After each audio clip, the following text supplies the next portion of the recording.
एक फकीर था, मुसलमान फकीर, गलियों में मस्ती में बोलता जाता है, मुसल्ला रंग शराबे जे गुरु फरमावे, मुसल्ला रंग शराबे जे मुर्शिद फरमावे। लोग कहने लगे ऐसा बेवकूफ़ है, मुसल्ला इतनी पवित्र चीज़ होती है, मुसलमान भाई जब नमाज पढ़ते हैं तो नीचे बिछाते हैं उसको, जैसे हम दरी वगैरह बिछा के बैठते हैं, वो बहुत पाक और पवित्र मानते हैं उसको। और उस पवित्र चीज़ के लिए कहता है कि अगर गुरु कहता है तो जोड़ा उसको शराब में रंग ले, मुसल्ला रंग शराब बेजे मुर्शिद फरमावे। बड़े नाराज़ हो गए, पकड़ के उसको लेके गए, काजी के पास लेके गए। काजी न्याय करने वाले को कहते थे, जैसे न्यायाधीश होते हैं तो काजी सब बातों का न्याय करता था, काजी के सामने हाजिर किया जाके। कहने लगे देखो क्या बोलता है ये गुरुमुखता की बात। बोला जी मैंने तो गलत तो कुछ कहा नहीं। बोला और इससे ज़्यादा क्या गलत कहेगा। काजी कहने लगे भाई इसको सज़ा देने से पहले ऐसे करते हैं, इसको राजा को के सामने पेश करेंगे। राजा के सामने पेश किया। बोला क्या बोलता है तू। कहने लगे जी ये गलियों में जो है ऐसी बात बोलता है जो हमारे इस्लाम धर्म के बिल्कुल खिलाफ है, तो इन है हमारी, इसको तो बड़ी से बड़ी सज़ा देनी चाहिए। काजी सज़ा दे सकता था, लेकिन काजी के दिमाग में आई कि ऐसी तो बात नहीं है, फ़कीर आदमी है, मैं अकेला इसके लिए दोषी क्यों बनूं, राजा के सामने लेके जाऊं, राजा जो कहेगा वैसा हो जाएगा, क्यों काजी से बड़ा राजा होता है, शायद हो सकता है मेरी कोई त्रुटि ना रह जाए। राजा कहने लगा हाँ जी फ़कीर जी क्या बात, आप क्यों बोलते हैं ऐसा। बोला जी मैं गलत तो नहीं बोलता, मैं तो कहता हूँ मुसल्ला रंग शराबे जे मुर्शिद फरमावे, कि अगर गुरु कहता है तो मुसल्ले को शराब में रंग लो, दोष नहीं है। गुरुमुख था वो गुरु का महत्व जानता था कि गुरु क्या कहता है, गुरु किस लिए कहता है, गुरु के कहने में राज क्या है। वो काजी से बोले कि तू इस बात का, उससे कहने लगे कोई प्रमाण देगा इसका। बोले हाँ, कौन लेना चाहेगा। काजी बोले हाँ मुझे बता क्या बताएगा। बोला कि एक पहाड़ी पर महात्मा है, उसके पास चले जाओ, वो बता देगा आपको। बोला अच्छी नौबत आई, राजा के पास लेके आया, ये तो कहता है कि मुसल्ला शराब में रंग ले, अब कहता है महात्मा के पास जा।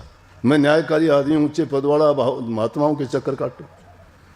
अब महात्मा के पास जाता है, महात्मा के पास जाके कहने लगा जी इस तरह से मैं आया हूँ कि एक फ़कीर है और वो कहता है कि मुसल्ला रंग शराबे जे मुर्शिद फरमावे। बोला भाई हाँ कहता तो वो सही है, ठीक कहता है, लेकिन ये काम तो तुम शहर की उस गली में चला जाए, एक वेश्या है वो बताएगी इसका मतलब। माथे में हाथ मारा, मैं काजी सबके न्याय करता हूँ, सब मुझे जानते हैं, वेश्या के घर कैसे चला जाऊँ। बोला ये ले 2 रुपये। 2 रुपये भी दे दिए महात्मा ने उसको। अब 2 रुपये लेके पाँव पटकता हुआ जाता है वेश्या के घर जाके। ओहो वेश्या देख के बड़ी खुश हुई, काजी जी आए हैं।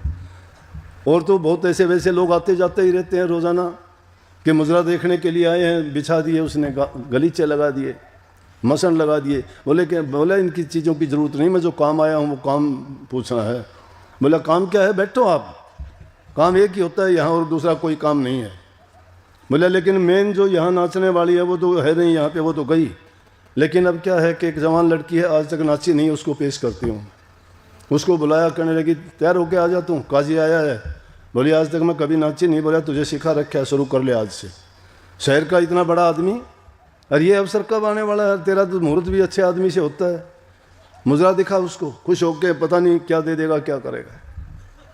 वो बेचारी शुरुआत थी, बड़े संकोच से आके खड़ी होगी काजी के सामने। काजी ने उसको देखा और देख के कहने लगे उसका मकसद ही नहीं था। बोला मैं तो आया था किस काम के लिए, मुझे मुजरा नहीं देखना। उससे कहने लगे बेटी तू कौन है। उसकी भावना बुरी नहीं थी, काजी कोई इस काम गलत काम के लिए नहीं गया, मुजरा देखने के लिए नहीं गया, कोई मनोरंजन के लिए नहीं गया। वो तो जानना चाहता था उस फकीर की बात को। कहने लगा मैं तो एक बात पूछने के लिए आया था, लेकिन तू बता बेटी इस जवान उम्र में तू कहाँ आके इसको फंसी है। वो रोने लगी कि मेरा आज पहला दिन है। बोला कि रो ना, तो मुझे बता कौन है, तू कहाँ की है। उसने कहा मैं तो फलाने शहर की हूँ। वो शहर काजी का था।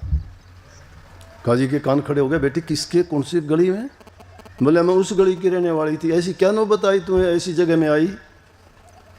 बोला छोटी उम्र थी मेरी, हमारे गांव में डाका पड़ा था, डाकुओं ने मुझे उठा लिया, छोटी सी थी, और ले आके उसने वेश्या के यहाँ बेच दिया। अब मैं 15-16 साल की होगी। बोले तुम्हारा घर कहाँ है? वो मोहल्ला काजी का ही था। बोला घर तुम्हारा? बोला हमारा घर। वो तेरे पिताजी कौन थे? बोला शहर के बहुत बड़े आदमी थे, काजी थे वो। मुझे ये तो याद नहीं था कौन, अब था वही काजी। ये बात उस काजी ने सुनी, रोने लग गया। बोला वाह जी वाह फकीर, क्या कहना तुम्हारा, किस तरह से क्या काम करते हो।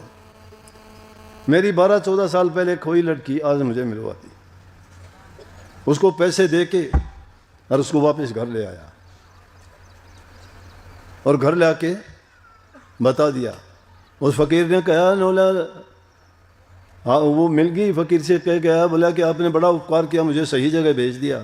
मेरे इतने साल कोई लड़की, मैं तो सोचा था ये 2 रुपये ले दे के और मुझे किस जगह पर भेज रहा है महात्मा। महात्माओं तुम्हारी महिमा बड़ी अलग है, जुदा। धन्य हो गया मैं आपके दर्शन करके, आपकी बात को सुन के।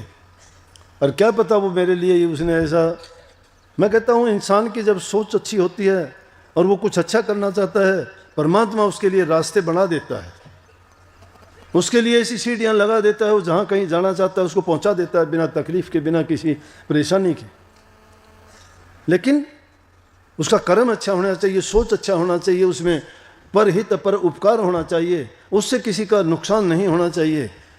किसी न किसी रूप में किसी का अगर हित होता है तो प्रभु उसकी सहायता करता है। इसलिए कहीं नहीं, परमात्मा उनकी मदद करता है जो अपनी मदद खुद करते हैं। जो दूसरों के सहारे बैठ जाते हैं, परमात्मा क्या करेगा उसका।